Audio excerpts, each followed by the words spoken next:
I will tell you right now, hands down, great experience. I love this guy. He impacted my life. How can we do more with less? How can we bring out the best of those on our team? How can we foster a competitive advantage culture? The difference between owners, renters, and vandals is owners bring their heart, head, and hands.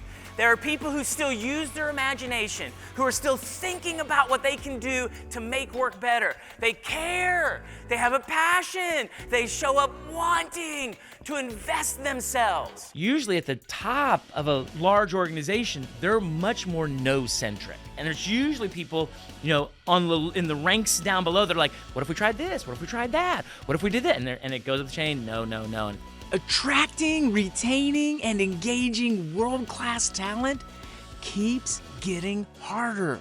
We need a mind shift in leadership. if you've got imagination, if you've got a dream, you've got some thoughts for yourself, the leadership team models, we're open to try anything. When I made this climb, I did not do it on my own.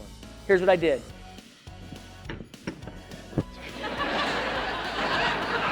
A shrinking workforce leaves fewer people to do more work, and those who remain are less engaged. What are the metrics that say when we want people, when we ask for commitment around here, what are we really asking for? What is it we want to see? Because it's cornerstone if people are going to carry an ownership spirit. We need to equip leaders with the ability to create a setting that allows the people that work for them to feel so connected to the organization and the work itself that they take ownership for their contribution and unlock the everyday greatness lying dormant in each one of us.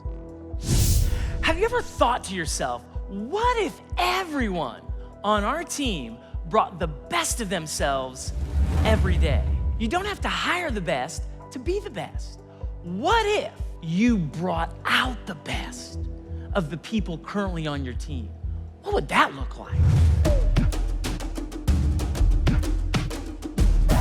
For over 3 decades, I've served as a nonprofit executive, real estate investor, and small business owner. I've worked with organizations like Coca-Cola, Paycom, Ronald McDonald House Global Charities, and many others, empowering leaders and teams to shape cultures that unlock everyday greatness in their people. If I ever find myself blaming someone else for the scenario we're in, I know that I'm missing a piece of the story.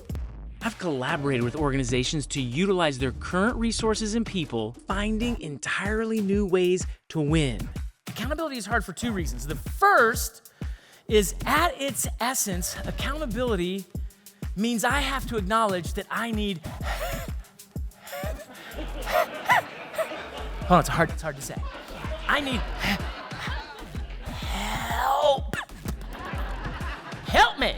He's a light of energy and ideas and inspiration. We walk away with true action items that really make us better as people and as teams. I brought one of the best humility tools I know with me. The mirror. If you want to shift mindsets that fuel engagement, reshape culture, and drive growth, let's partner together.